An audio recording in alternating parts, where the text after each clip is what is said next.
ભારતીય બનાવટનો વિદેશી દારૂનો કેસ શોધી કાઢતી હરની પોલીસ ટીમ।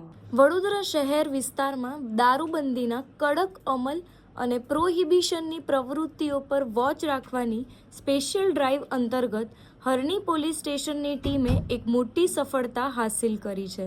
બાતમીના આધારે પોલીસે હાલોલ તરફથી આવતી એક ટ્રાવેલ્સ બસને આંતરીને તપાસ કરતા તેમાંથી મોટી માત્રામાં ભારતીય બનાવટનો વિદેશી દારૂનો જથ્થો પકડી પાડ્યો છે।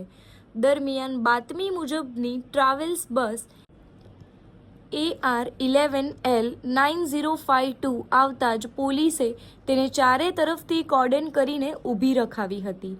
બસની સામાન મૂકવાની ડેક્કી ખોલીને તપાસ કરતા તેમાંથી અલગ અલગ બ્રાન્ડની વિદેશી દારૂની નાની મોટી બોટલો તેમજ બિયરના ટીન મળી આવ્યા હતા। પોલીસે તમામ જથ્થો કબજે કરી કાયદેસરની કાર્યવાહી હાથ ધરી છે।